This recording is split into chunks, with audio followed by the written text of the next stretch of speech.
یو دل جناب حضرت موسیٰ علیہ السلام مبارک اللہ پاک جل شانہ نا سوالو کو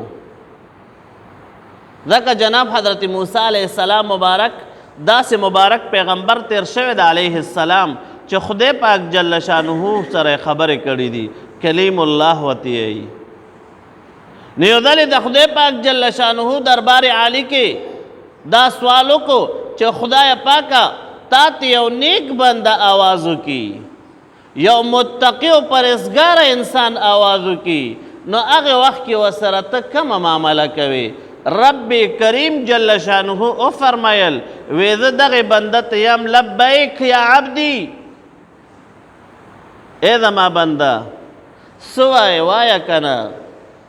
او بیتنا جناب حضرت موسیٰ علیہ السلام مبارک تپوسو کو ویسیب چه گناہگار بندہ نافرمانہ بندہ در تا آوازو کی نبیا صحیح حالت وی رب کریم جل شانہ او فرمایل وی دغی گناہگار تا ز فرمایم لبیک لبیک لبیک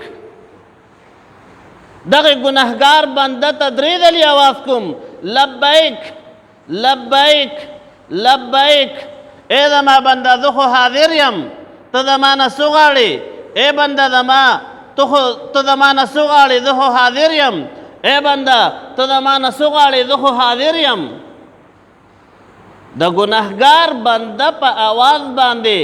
اللہ پاک جل جلالہ او فرمایل دریز علی لبیک لبیک لبیک وایم او دا فرمان بردار بندہ پا آواز باندے یوز علی لبیک وایم علماء کرام فرمائی دا دی وجہ سدا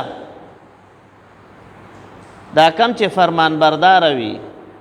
او ځان ته نیک سړی وای نو دا اسنا دا په د خپل نیکی باندې ګورې غاویره نشي چې زه څوک یم نه او دا ګناهګار بنده چې وي دا ګورې رونو د یرې په حالت کې آواز کوي الله پاک جل جلاله ته چې آواز کوي دغه وخت کې پریشان وي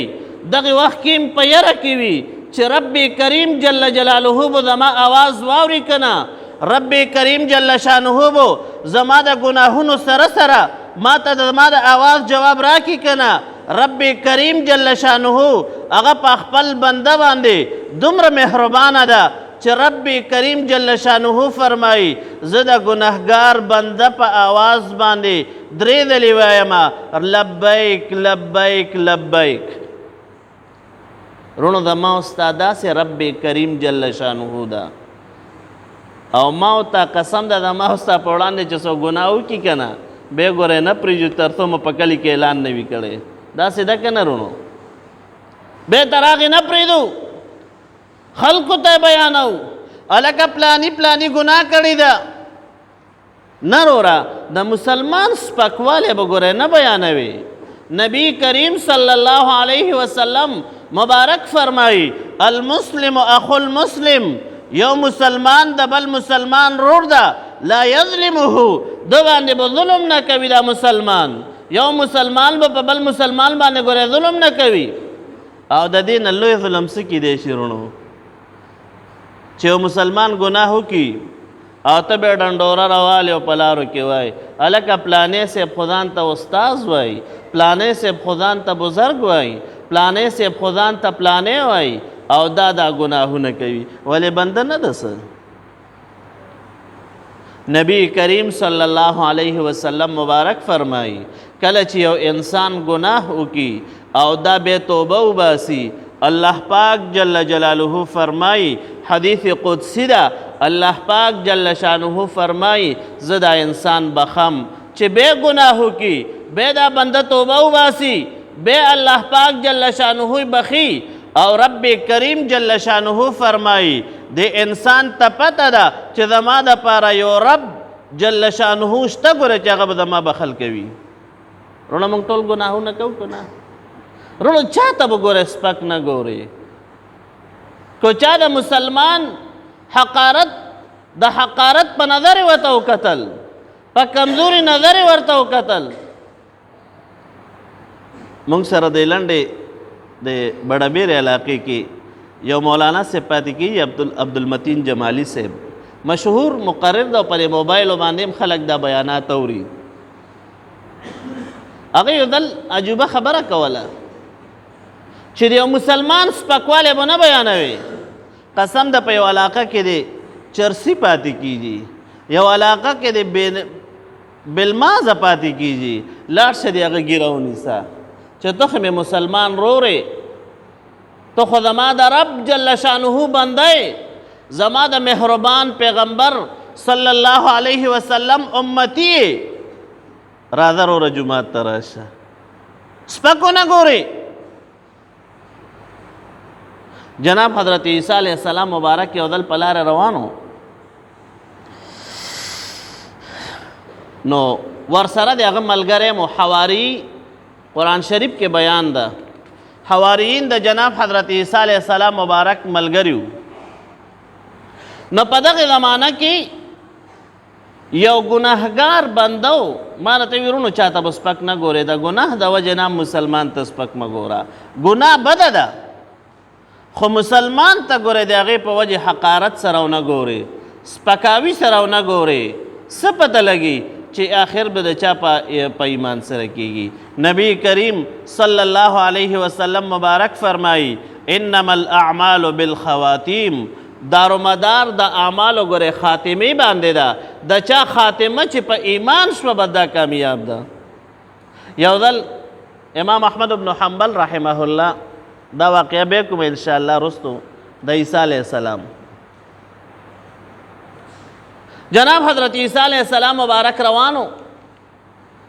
ناغه سره خپل ملګری او حواری او شاته ورپسې یو ګناهګار سړی روانو. شاته دی ګورې وروڼو مونږ کې هم دا کار ده، کم سړی چې ملامته وي که نه، هغه شاته دی که نه او سر ټیټ نیولی وي. مونږ ټول برونو میدان محشر کې ګورې سترګې لاندې نیولې وي. نبی کریم صلی الله علیه وسلم مبارک فرمایي کله چې خلک د قبرونو نه راپاسي نو د خپلو سرونو نه به خاورې څنډي، او پیغمبر علیه السلام مبارک فرمایي هغه منظر ګورې زما مخې ته د اوسم چې خلک به د قبرونو نه راپاسي او د سرونو نه به خاورې څنډي او میدان محشر ته به روان وي او کپړې به یې نه وي اچولي، بربند به وي، ناسنته به وي. ام المؤمنین حضرت عائشہ صدیقہ رضی اللہ تعالی عنہ مبارک د پیغمبر علیہ السلام مبارک نه تپوس کوي چې سیب بیا خو به یو بل ته خلک ګوري. پیغمبر پاک صلی الله علیه وسلم مبارک ورته فرمایي عائشې هغه وخت په داسې حالت وي، داسې روب به وي په انسان باندې چې د روب د وجې نه به څوک سر نه شي اوچتولی، ټولو باندې به د الله پاک جل شانه روب واري وي، څوک په سترګې نه شي اوچتولی. نو جناب حضرت عیسی علیہ السلام مبارک پسې شاته هغه ګناهګار هم روان ده.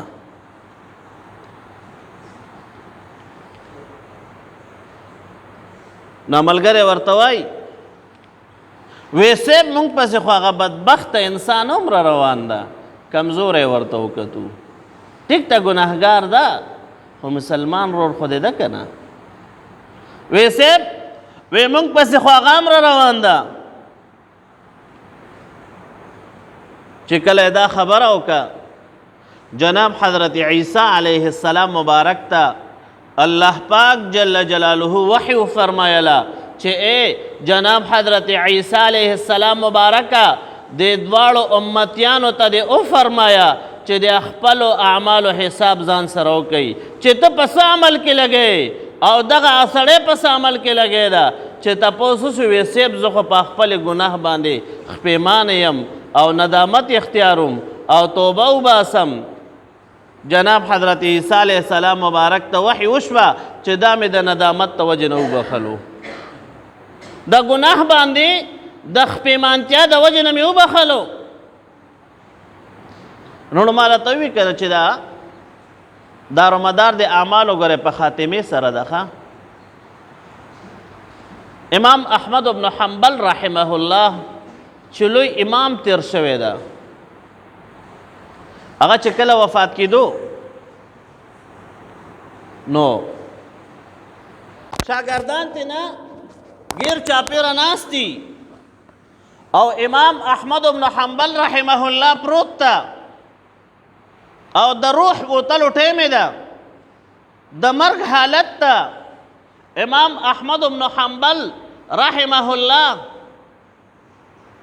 ځان سره وای لا بعدو ځان سره وای ښه لا بعدو څه ټیم ته تیر شو بیا و ځان سره وفرمایل لا بعدو شاګردانو تپوس کول وی سیب څه حالت ته وی ما ته شیطان رغلی و شیطان راته وی چې کامیاب شوې بس ته وی ما ورته وی نه لا صبر شه روح راکې پروت ته لا روح مې په تن کې ده هسې نه زما په بدن کې لا روح موجود ده او داسې عمل رانه وشي چې ایمان مې خراب شي نو بعدو صبر شه بعد کې رستو کې چې کله مې ایمان کې روح ووځي هغې نه بعد به زه کامیاب یمه شیطان خو ورته وی بس ته کامیاب شوې امام احمد بن حنبل رحمه الله ورته وفرمایل لا بعدو نه اوس نه پس کې به پته لګي وی چې کله مې ایمان کې روح ووځي د هغې نه پس به زه کامیاب یم وروره زما استاد عمل څه پته لګي یو مسلمان ته به د ګناه د وجې نه حقارت سره نه ګورې بلکې د هغې اکرام کوه د هغې عزت ساته علماء کرام فرمایي ګوره یو حق د مسلمان په بل مسلمان باندې دام ده چې کم مسلمان په ګناهونو کې لتاړ وي کم مسلمان په ګناه کې لګی وي دا پرهیزګاره مسلمان دا به د هغه بدعمله مسلمان به ووایه منو ګناهونه کې لتاړ مسلمان دپاره د هغه دپاره به دعاګانې غواړي چې خدای پاکه دا مسلمان رور مې نیکۍ طرف ته راولي